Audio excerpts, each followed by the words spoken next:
Chapter 1. Abandoned in the Wasteland. The twin suns of planet Coral hung low in the sky, casting long shadows across the arid, cracked terrain. The desolate desert stretched endlessly, a barren wasteland that echoed with the cries of creatures hidden beneath the surface. Among this desolation, a young alien girl lay motionless, her body half buried in the dust. She had been left to die. The girl's silvery skin, typical of her Zayan race, reflected the dying light of the day, but it had lost its usual luster. Her body was weak, malnourished, and ravaged by the unforgiving heat. Her eyes, once bright and full of hope, were closed now, hiding the agony of betrayal. Her people had abandoned her without a second thought. It was the way of the Zayan. Their rigid traditions dictated that only the strongest members of their tribe deserved to survive. The young, the weak, the sick, those were burdens to be discarded. When her illness struck, it was only a matter of time before they decided she no longer had a place among them. So they had left her in the wasteland to wither away, as they had done to so many before her. But what they didn't know, what they couldn't have imagined, was that she wasn't alone out here. Hidden in the vastness of the desert, a few miles from where she lay, lived Jonas Walker, a human. An old man, grizzled and weary from years of surviving on this unforgiving planet. He had come to Coral decades ago, part of a human expedition to study the planet's strange ecology. But the expedition had long since been forgotten, and Jonas had chosen to remain behind, living a quiet life in isolation. Jonas had seen the girl's tribe pass through his territory earlier that day. He had watched them from afar, observing their movements with quiet interest. He had seen the way they carried the girl in their arms, then unceremoniously dropped her on the ground like a broken tool. It wasn't the first time Jonas had witnessed the cruelty of the Zayans. They were a proud people, brutal in their beliefs, and they had no tolerance for weakness. As night began to fall, Jonas packed up his meager belongings from his makeshift shelter and decided to head out. He knew the desert was no place for anyone to be left alone, especially a child. Even the harshest beings on Coral would have a hard time surviving a night in the open, where the temperature dropped drastically and deadly predators emerged from their underground lairs to hunt. With his old speeder humming softly beneath him, Jonas set out toward the location where he had seen the girl fall. His speeder was little more than a rickety, patched-together machine, but it served him well. The winds howled as he sped across the dunes, his gray hair flying behind him like a banner. When he arrived at the girl's location, the sky was dark and the cold had begun to settle in. Jonas slowed his speeder to a stop and stepped off, his boots crunching against the brittle ground. He approached the girl cautiously, kneeling beside her to inspect her condition. She was breathing, though shallowly, and her skin was cool to the touch. Her thin clothing provided little protection from the harsh desert climate. "Poor thing," Jonas muttered to himself, running a hand through his beard. What kind of people leave their own behind like this? Without wasting any more time, Jonas scooped the girl up into his arms. She was light, far too light, and he could feel her bones pressing against her skin. He carried her to his speeder and laid her carefully in the back, covering her with his old blanket. The engines roared to life again as he headed back to his shelter, the cold wind biting at his face. Jonas lived in a small, weathered outpost tucked between two jagged rock formations that offered some protection from the elements. It wasn't much, but it had kept him alive for years. The building was an old remnant of a mining operation long since abandoned by the human companies that had once sought to exploit the planet's resources. Jonas had scavenged what he could and made it his home. Once inside, he laid the girl down on a cot and covered her with another blanket. He started a fire in the old-fashioned hearth, heating the small room. As the warmth began to fill the space, Jonas took a closer look at the girl's condition. She was clearly malnourished, and her breathing was labored. But beneath the grime and the exhaustion, he could see that she was still young, perhaps not much more than a teenager by human standards. Jonas sighed heavily. He had seen this kind of thing before. The Zayans were a harsh people, and they had no mercy for those they deemed unworthy. It sickened him to think that they could simply discard one of their own like this, especially a child. He shook his head and stood up, moving to gather some supplies. He brought out a small vial of liquid, a mixture of herbs and nutrients that he had learned to create from the local flora. It wasn't much, but it would help stabilize her. Gently, He tilted the girl's head back and let a few drops fall into her mouth. She stirred slightly but did not wake. Jonas settled back in his chair and watched her as she lay there, her chest rising and falling with shallow breaths. He had lived alone for so long that he had nearly forgotten what it was like to care for another being. But something about this girl stirred an old instinct in him, a need to protect, to help. As the fire crackled and the wind howled outside, Jonas made a silent promise to himself. He would keep this girl alive, no matter what it took. She deserved better than the fate her people had left her to. Little did Jonas know, this simple act of kindness would set into motion a chain of events that would change the fate of the Zayan people forever. The girl awoke to the soft glow of firelight and the unfamiliar scent of wood smoke. Her body ached all over, and her mind was clouded with confusion. She didn't remember how she had ended up here, in this strange place. The last thing she recalled was the cold, the endless cold of the desert night as she lay abandoned on the sand. She tried to sit up, but her body was too weak. A groan escaped her lips, drawing the attention of Jonas, who had been dozing in his chair by the fire. "Easy now," he said, his voice gravelly but kind. "Don't try to move too quickly. You've been through a lot." The girl's eyes fluttered open, and she looked at him with a mix of fear and curiosity. She had never seen a human before, not up close like this. The humans were strange to her people, outsiders who had once come to Corral for reasons she didn't understand. Most of them had left long ago, but here was one now, sitting in front of her, with a look of concern on his weathered face. Who are you?" she managed to croak, her voice hoarse from dehydration. "My name's Jonas," he replied, moving closer to offer her a cup of water. "I found you out there in the desert. Thought I'd bring you here and see if I could help." She hesitated for a moment, but then accepted the cup with trembling hands. The water was cool and refreshing, and it soothed her parched throat. After taking a few sips, she handed the cup back and lay her head back down on the pillow. "Why did you save me?" she asked, her voice barely above a whisper. "My people, they left me. They said I wasn't strong enough." Jonas sighed and sat back in his chair, rubbing a hand over his face.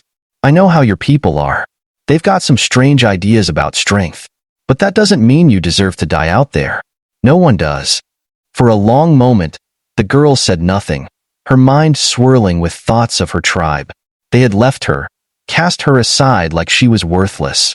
And yet, here was this human, a stranger who had gone out of his way to save her life. She didn't understand why. "What's your name?" Jonas asked after a while. She hesitated, her mind sluggish as she tried to form the words. "Zyra," she finally whispered. "My name is Zyra." Jonas nodded. "Well, Zyra, you're safe now. Rest up, and we'll talk more when you're feeling better." As Zyra drifted back into an uneasy sleep, Jonas sat back in his chair, deep in thought. He had no idea what he was going to do next, but one thing was clear: this girl had been through more than anyone her age should ever have to endure. And if he was going to help her, he would need to be prepared for whatever came next. But what neither Jonas nor Zyra realized was that her survival would set off a ripple effect, one that would reach far beyond the quiet solitude of Jonas's shelter. The fate of the Zayan people was about to change in ways they could never have imagined. Chapter 2. A New Dawn of Hope. The early morning light filtered through the small, dust-streaked windows of Jonas's shelter. The desert beyond was already beginning to heat up, though the coolness of the night still lingered in the air. Inside, the soft crackling of the fire in the hearth was the only sound, mingling with the slow, steady breathing of the girl who had only just escaped death. Zyra stirred, her eyes blinking open as she adjusted to the dim light of the room. The events of the previous day came rushing back, her tribe abandoning her, the cold grip of the desert night, and then this human. She turned her head slightly and saw Jonas sitting in the same chair as before, his hands busy with some kind of small mechanical device. He had the look of a man used to being alone, the lines of his face etched deeply from years of hardship, yet there was a certain gentleness in his movements, something that made her feel a little safer in his presence. Jonas noticed her watching him and set the device down. "Morning," he greeted with a small smile. "How are you feeling?" Zyra tried to push herself up, but winced as her muscles protested. Her body was still weak, her energy drained from the days of neglect and exposure. "Better, I think," she replied softly, her voice still hoarse. She glanced around the room, trying to make sense of where she was. The walls were made of old metal and stone, cobbled together with whatever materials Jonas had scavenged from the planet's abandoned mining operations. It wasn't much, but it was a far cry from the desolation she had been left in. Jonas stood and approached her cot with a small bowl of broth in his hands. Here, you should eat something. It's not much, but it'll help you get your strength back. She took the bowl hesitantly, her hands still shaking slightly.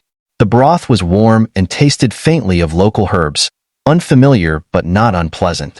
As she sipped slowly, Zyra's thoughts drifted back to her tribe. She had always known they were harsh, cruel. Even but the reality of being cast out like this was something she hadn't truly understood until now. The pain of betrayal was fresh, gnawing at her as much as her hunger had. "Why are you helping me?" she asked again, her voice a little stronger now. "You don't know me. I'm just weak. They said I'm not worth saving." Jonas settled back into his chair, crossing his arms over his chest. "Worth saving? That's a load of nonsense," he said with a hint of irritation in his voice. "I've been out here long enough to see how your people treat anyone they think isn't strong enough. But I don't buy into that. I don't care what they think you're alive, and that's reason enough to help." Zyra was quiet for a moment, staring down at the bowl in her hands. No one had ever spoken to her like that before. In her tribe, worth was measured by strength and contribution. She had never been the strongest, never the most skilled at hunting or fighting. And when she had fallen ill, that had been the final nail in the coffin. She had become a burden, something to be discarded. But this human, he didn't see her that way. You don't live by strength?" she asked cautiously, her eyes meeting his for the first time. Jonas let out a small chuckle. "Strength is important, sure, but it's not everything. Sometimes, survival is about being smart, knowing how to adapt. And sometimes, it's just about kindness. I've learned that over the years." Zyra blinked, trying to process what he was saying. Kindness wasn't a concept that had much place in her world. Her tribe believed that compassion was a weakness, a flaw that would lead to ruin. But here was this human, living alone in the middle of the desert, telling her that it was kindness that kept people alive. It was a foreign idea, and it stirred something inside her, something that she had long buried under layers of fear and uncertainty. Jonas could see the confusion in her expression and gave her a gentle smile. "You've got a long road ahead of you, kid, but you're not as weak as you think. I've seen people with all the strength in the world crumble when the real test comes. You're still here, aren't you? That says something." For the first time in days, Zyra felt a spark of hope. She had been convinced that her fate was sealed, that she was destined to die alone in the desert like so many before her. But now, sitting in this small, cluttered shelter with a bowl of warm broth in her hands, she wasn't so sure anymore. Maybe there was something left for her after all. As the days passed, Jonas nursed Zyra back to health with a mix of care, patience, and his limited knowledge of alien biology. He had lived on Corral for so long that he had become something of an expert on the local flora and fauna, using the plants around him to create healing remedies that helped speed her recovery. Slowly but surely, her strength returned, though it was a far cry from the rigid standards of her tribe. In the evenings, they would sit by the fire, and Jonas would tell her stories of of cities made of glass and steel, of oceans that stretched endlessly into the horizon, and of the people who lived there. Zyra listened with wide eyes, fascinated by this strange world so different from her own. She had never left Corral, never even imagined what lay beyond the borders of her tribe's territory. To hear about a place where people lived in harmony, where strength wasn't the only measure of worth, was almost too much to comprehend. "I can't believe a place like that exists," Zyra said one night, her eyes glowing in the firelight. "It sounds peaceful." Jonas chuckled, poking at the fire with a stick. "It has its problems, like anywhere else. But yeah, Earth has its peaceful moments. I miss it sometimes, though I've been here so long. I'm not sure I'd fit in anymore." Zyra tilted her head, curious. "Why did you stay here? Why didn't you go back?" Jonas sighed, leaning back in his chair. "That's a long story. Let's just say I had my reasons. I came here with a group of researchers, and when the project fell apart, most of them went home. But me? I didn't have much waiting for me back on Earth. So, I figured I'd make a life for myself here. It's not much, but it's mine." Zyra was quiet for a moment, contemplating his words. She had never met anyone like Jonas before. In her world, people were always striving for more power, more control, more respect. But Jonas seemed content with what little he had. He had built a life for himself out of the remnants of a forgotten world, and somehow, he had found peace in it. As her strength returned, Zyra began to help Jonas with his daily tasks. She learned how to repair the old machinery he relied on, how to gather the herbs and plants that kept them fed, and even how to fend off the dangerous creatures that roamed the desert at night. Though she was still recovering, she found a sense of purpose in the work, something she had never felt before in her tribe. But as the days turned into weeks, something else began to weigh on her mind. She knew that her tribe would never come looking for her. They had made their decision, and in their eyes, she was already dead. But she couldn't shake the feeling that something was wrong. She had heard rumors before her exile, whispers of strange ships in the sky and mysterious disappearances among the Zayan people. One evening, as they sat by the fire, Zyra finally voiced her concerns. "Jonas," she began hesitantly, "I've been thinking. I don't know if it's safe for me to stay here. I've heard things about my tribe, about other tribes. Something's happening on Corral, and I don't think it's good." Jonas frowned, setting his mug of tea down. "What kind of things?" "Disappearing people," Zyra said quietly. "I heard rumors before I was cast out. Ships in the sky, people being taken in the night. No one knew where they were going, but thought they never came back." Jonas's face darkened as he listened. "I've heard a few things myself, though I haven't seen anything up close. There's been talk of slavers, mercenaries from off-world, targeting planets like Corral because they know the locals can't fight back." Zyra's heart sank. The Zayan were a proud and powerful people, but even they would be no match for an organized force from beyond the stars. If what Jonas was saying was true, then her people and the other tribes could be in grave danger. "I don't know what we can do," she admitted, her voice trembling slightly. "My tribe cast me out. They would never listen to me, even if I tried to warn them." Jonas was silent for a moment, staring into the fire. Then, he looked up, his eyes filled with a quiet resolve. "We'll figure something out," he said firmly. "I've lived on this planet long enough to know that there's always a way. And if there are people out there trying to hurt your tribe, we're not going to let them get away with it." Zyra felt a surge of hope rise within her. For the first time in her life, she wasn't facing the future alone. Together, she and Jonas would find a way to protect her people even if they didn't want to be saved. Chapter 3. The Rising Threat. The atmosphere in Jonas's small outpost had shifted. The quiet, peaceful routine that he and Zyra had settled into now carried an undercurrent of tension. Zyra's concerns about her tribe and the rumors of ships in the sky weighed heavily on both their minds. As days passed, Jonas couldn't shake the feeling that something was lurking beyond the horizon, something that threatened not just the Zayan, but all of Corral. Early one morning, Jonas stood outside the shelter, gazing toward the desert's expanse. The twin suns were just beginning to rise, casting a reddish hue across the sky. He had seen a lot in his time on this planet, but the thought of slavers, mercenaries, hunting sentient beings sent a chill down his spine. This was beyond anything he had dealt with before. Zyra joined him outside, her thin frame still a little frail but improving by the day. Her eyes were sharp, though, reflecting the same unease Jonas felt. "Do you think they'll come for us?" she asked quietly, her voice carrying a tremor of fear. Jonas exhaled slowly, his weathered face creased in thought. "I don't know.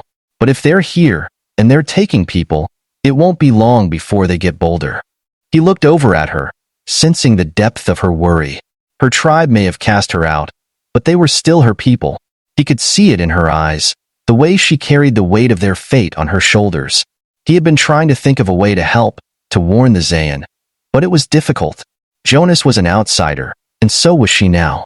"They won't listen to you," she muttered, almost to herself. "Even if you go to them, they'll never trust a human. They barely trusted me when I was with them." Jonas sighed, running a hand through his graying hair.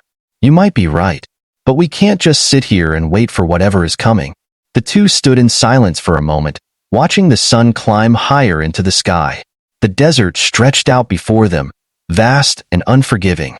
Somewhere out there, The Zayan continued their rigid existence, unaware of the approaching danger.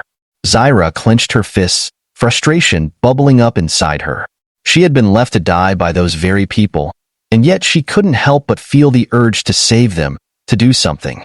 What if? She began hesitantly, glancing at Jonas. What if we could get proof? Something that shows them what's happening. If we could find one of the ships, or or a camp where they're holding people. Jonas raised an eyebrow. You're talking about getting up close and personal with slavers, kid. That's dangerous territory. I know, she said quickly, but it might be the only way. If we can prove what's going on, they'd have to listen. They wouldn't have a choice. Jonas crossed his arms, considering her words. It was risky, but she wasn't wrong. If they could get evidence of the slavers' presence on Corral, it would give them leverage, something concrete to bring to the Zayan and the other tribes. Without it, any warning they gave would be dismissed as the ramblings of an outcast and an outsider. All right, he said finally, nodding to himself. If we're going to do this, we'll need to prepare. This isn't going to be easy. Zyra's eyes brightened with determination, a spark of the strength she had always doubted in herself. I'll do whatever it takes, she said firmly. Over the next few days, Jonas and Zyra worked tirelessly to get ready for what would be the most dangerous mission either of them had ever attempted. Jonas scavenged parts from old equipment and fashioned a makeshift scanner, capable of detecting energy signatures from ships and other advanced technology. He taught Zyra how to use it, showing her how to read the data and interpret the signals. They packed supplies, rations, water, and a few weapons Jonas had kept hidden away for emergencies. You sure about this? Jonas asked one last time as they loaded up the speeder. Zyra nodded, her resolve clear. I have to do this. If I don't, no one will. With everything prepared, they set off across the desert, their destination a region known as the Grey Ridge, a series of jagged rock formations that lay far beyond the reach of the Zayan territories. It was rumored to be a hiding place for smugglers and pirates, those who operated outside the law and made their living preying on weaker species. If there were slavers on Corral, Jonas reasoned, this would be where they were operating from. The journey was grueling, the heat of the day beating down on them as the speeder sped across the dunes. The landscape grew more treacherous the closer they got to the Grey Ridge, the once flat desert giving way to towering cliffs and narrow canyons. They stopped occasionally to rest, but time was of the essence. The slavers could be moving at any moment, taking their prisoners off-world before anyone could stop them. As the suns began to dip below the horizon, they reached the edge of the Grey Ridge. The shadows of the rocks stretched long and menacing, creating an eerie atmosphere as the wind howled through the narrow passages. Jonas brought the speeder to a halt and pulled out the scanner, his eyes narrowing as he adjusted the settings. We should be close, he muttered, his brow furrowed in concentration. I'm picking up a faint energy signature, about 2 clicks north of here. Zyra looked in the direction he indicated, her heart pounding. This was it, the moment they had been preparing for. If they were right, they were about to stumble upon a slaver's camp, a place where her people, and possibly others, were being held captive. They proceeded on foot, moving quietly through the rocky terrain. Jonas had taught Zyra how to walk without making noise, how to stay low and out of sight. Every sound seemed amplified in the quiet of the night, but they pressed on, driven by the urgency of their mission. Finally, after what felt like hours of creeping through the shadows, they reached the edge of a cliff that overlooked a small valley below. What they saw sent a chill down Zyra's spine. Below them, nestled between the rocks, was a slaver camp. Dozens of small, makeshift buildings were scattered throughout the valley, surrounded by fences of electrified wire. Armed guards, mercenaries by the looks of them, patrolled the perimeter, their weapons gleaming in the faint light. And inside the fences, huddled together in groups, were the prisoners. Zyra's breath caught in her throat as she scanned the faces below. Zayan. There were dozens of them, along with other species she didn't recognize, all crammed together in the filthy conditions of the camp. Jonas cursed under his breath. Damn it! I knew it. Zyra clenched her fists, her heart racing. This was worse than she had imagined. Her people, her family were trapped down there, held captive by these monsters. The anger that had been simmering inside her since her abandonment flared into a blazing inferno. She wanted to charge down there, to free them, to fight the guards with her bare hands if she had to. But Jonas laid a hand on her shoulder, pulling her back. "Not yet," he whispered. "We can't take them all by ourselves. We need to be smart about this." Zyra took a deep breath, forcing herself to calm down. He was right. Charging in blindly would only get them killed. They needed a plan A way to gather evidence, to prove to the Zayn what was happening here, and to rally enough support to free the prisoners. Jonas pulled out a small recording device and handed it to Zyra. "We need to get closer. Record everything. The layout of the camp, the guards, the prisoners. That'll be our proof." Zyra nodded, her hands shaking slightly as she took the device. They moved quietly along the cliff's edge, creeping closer to the camp while staying hidden in the shadows. The guards didn't seem to notice them, their attention focused on the prisoners. Jonas pointed out the locations of key structures: the command center, the armory, the power generators, while Zyra recorded everything. As they worked, Zyra's mind raced with thoughts of what would come next. If they could gather enough evidence, they might be able to convince her tribe to act. But even then, would it be enough? The Zayn were proud and stubborn. Would they listen to an outcast and a human, or would they dismiss them as they had always done? Suddenly, a low rumble echoed through the valley. Jonas froze, his eyes narrowing as he looked toward the horizon. A ship, a large, heavily armed vessel, was descending toward the camp, its engines roaring as it prepared to land. "Damn," Jonas muttered. "Looks like they're getting ready to move out. We need to hurry." Zyra's heart pounded in her chest as they continued to gather information, the looming presence of the ship casting a long shadow over the camp. Time was running out. If they didn't act soon, the prisoners would be taken, scattered across the galaxy to be sold as slaves. And once they were gone, they might never be found again. They finished their recordings and retreated back to the safety of the cliffs, hearts racing as they climbed back toward the speeder. Zyra's mind was buzzing with adrenaline and fear, but also with a newfound sense of purpose. They had the evidence they needed.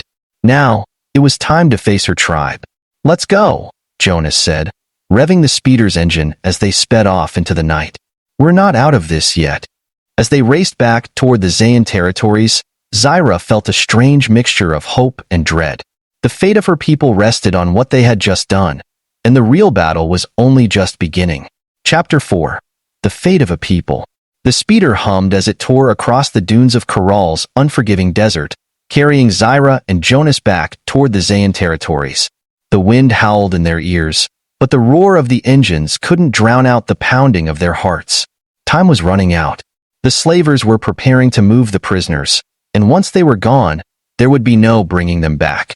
Zyra gripped the edge of her seat tightly, her knuckles white as the weight of the situation pressed down on her. For the first time in her life, she was returning to her tribe not as a weak outcast, but as someone with vital knowledge that could save her people if they would only listen. But that was the problem. Would they listen? Her tribe had abandoned her to die, and in their eyes, she was already dead. Even if she showed them the evidence, would they believe it? Or would they dismiss her as they always had, clinging to their rigid beliefs about strength and survival? "Don't worry," Jonas said, his voice steady despite the tension in the air. "We've got the proof they need. They can't ignore this." Zyra nodded, though doubt gnawed at the back of her mind. The Zayn were proud, too proud, sometimes, and admitting that they needed help from an outsider, let alone a human, would be difficult. But this was bigger than their pride. Lives were at stake, and if they didn't act soon, it would be too late. As the sun began to rise, they reached the outskirts of the Zayn territory. The familiar landscape of jagged rocks and sparse vegetation stretched out before them, and in the distance, Zyra could see the smoke from the tribe's campfires curling into the sky. Her heart skipped a beat at the sight. This place had been her home once, but now it felt foreign, like a world she no longer belonged to. Jonas slowed the speeder to a stop a few miles from the camp. "We should approach on foot," he said, glancing at Zyra. "If we come in too fast, they'll think we're attacking." Zyra nodded in agreement and climbed out of the speeder. Her legs felt unsteady beneath her, but she took a deep breath and steeled herself. This was it, the moment she had been dreading and anticipating all at once. Together, they began the long walk toward the Zayn encampment. As they neared the edge of the camp, Zyra could feel the eyes of the sentries on them, watching from the shadows of the rocks. She had once been part of their ranks, but now she was a stranger to them. She didn't know how they would react to her return, whether they would welcome her or cast her out once more. When they reached the perimeter of the camp, a group of Zayan warriors stepped forward, blocking their path. Their leader, a tall, imposing figure with sharp features and silvery skin that gleamed in the sunlight, regarded Zyra with a cold, calculating stare. "Zyra," he said, his voice flat and emotionless. "You were left to die. Why have you returned?" Zyra swallowed hard, her mouth suddenly dry. She had expected this, the coldness, the rejection, but it still stung. She straightened her back and met his gaze, her voice steady. "I've come to warn you," she said firmly. "There's a slaver camp just beyond the Gray Ridge. They've been capturing our people, Zayn, and others. I've seen it with my own eyes." The warrior narrowed his eyes, his expression hardening. "Slavers? You expect us to believe the words of an outcast? Someone too weak to survive among us?" Before Zyra could respond, Jonas stepped forward, his voice calm but commanding. "She's telling the truth. We've gathered evidence recordings of the camp, the prisoners, the mercenaries guarding them. They're getting ready to move the captives off-world. If you don't act now, your people will be lost." The warrior turned his cold gaze to Jonas, his lip curling in disdain. "A human? You bring a human into our lands and expect us to trust his words? You think we will bow to the will of outsiders?" Zyra's heart sank. She had feared this fear that their pride would blind them to the truth. But she couldn't give up, not now. She stepped forward, her voice rising with conviction. "Listen to me," she shouted, her voice echoing across the camp. "I know you think I'm weak, that I don't belong here anymore. But I've seen what's coming, and I'm telling you the truth. If you don't act, our people, your people, will be taken. They'll be sold as slaves across the galaxy, and we'll never see them again. Is that what you want? To lose everything because you were too proud to listen?" Her words hung in the air, the camp falling silent as the warriors exchanged glances. For a moment, it seemed like her plea had fallen on deaf ears. But then, from the back of the crowd, an older Zayan elder stepped forward. His face was lined with age, his eyes wise and sharp. He was one of the tribal leaders, a respected figure whose word carried weight among the Zayan. "Show us this evidence," the elder said quietly, his voice cutting through the tension. Jonas wasted no time, pulling out the recording device and playing the footage they had gathered from the slaver camp. The warriors watched in silence as the images flickered before them, the guards, the prisoners, the ship preparing to take them away. The elder's expression darkened as the truth of the situation became undeniable. "This is worse than I feared," the elder murmured. He turned to the warrior who had confronted Zyra. "Prepare the warriors. We cannot let this stand." The warrior hesitated, still visibly distrustful of Zyra and Jonas, but he nodded reluctantly and moved to organize the tribe's forces. Zyra felt a surge of relief wash over her, though it was tinged with the weight of what was to come. This was only the beginning. They had convinced the Zayan to act, but now they had to face the slavers head-on. As the warriors prepared for battle, Zyra found herself standing alone at the edge of the camp, staring out toward the desert. Jonas approached her, his hand resting on her shoulder. "You did it," he said quietly. "You convinced them." Zyra shook her head. "It's not over yet. We still have to free the prisoners." Jonas nodded in agreement. "You're right, but you've taken the first step. That's more than most people would have done." Zyra glanced at him, her expression serious. "I couldn't have done it without you." Jonas smiled faintly. "We're in this together now, kid." By the time the Zayan warriors were ready, the sun was beginning to set, casting an orange glow across the desert. They moved swiftly, their movements precise and disciplined as they followed the path that Jonas and Zyra had taken back toward the Gray Ridge. Jonas and Zyra rode with them, leading the way to the slaver camp. As they approached the ridge, Jonas pulled out the scanner again, checking for any signs of movement. "They're still there," he confirmed, "but we don't have much time. The ship is getting ready to take off." The Zayan warriors spread out, positioning themselves along the cliffs that overlooked the camp. Zyra crouched beside Jonas, her heart racing as she watched the slavers below, oblivious to the attack that was about to come. "We need to take out their communications first," Jonas whispered. "If they call for reinforcements, we're done." Zyra nodded, her mind focused on the task ahead. She had never fought in a battle before, but she knew there was no turning back now. Her people were counting on her, and she couldn't afford to fail. At a signal from the elder, the Zayan warriors descended on the camp with swift, lethal precision. The guards were caught off guard, their weapons no match for the speed and strength of the Zayan. Within minutes, the slaver camp was in chaos, the mercenaries scrambling to defend themselves as the Zayan cut through their ranks. Zyra and Jonas moved quickly toward the ship's command center, where the slavers' communications array was located. They had to disable it before the slavers could call for help. As they reached the door, a mercenary guard spotted them and raised his weapon, but Jonas was faster. With a well-aimed shot, he took the guard down, clearing the way. Inside the command center, the slavers were frantically trying to send out a distress signal, but Jonas and Zyra were ready. They stormed the room, taking out the remaining guards and disabling the communications array before the signal could be sent. Outside, the battle was raging, but the Zayan were winning. One by one, the slavers were defeated, and the prisoners were freed from their cages. Zyra's heart swelled with pride as she watched her people take back their freedom, their chains broken. When the last of the slavers had been dealt with, the elder approached Zyra, his expression solemn. "You have done a great service to your people today," he said. "You are no longer an outcast. You are one of us again." Zyra felt tears welling up in her eyes, but she held them back. This was what she had fought for, not just for her own redemption, but for the future of her people. As the sun set over the desert, the Zayan gathered their freed kin and began the long journey home. Jonas and Zyra stood together at the edge of the camp, watching as the last of the prisoners were led to safety. "You changed their fate," Jonas said quietly. Zyra nodded, her heart full of hope for the first time in a long while. "No," she said softly. "We did.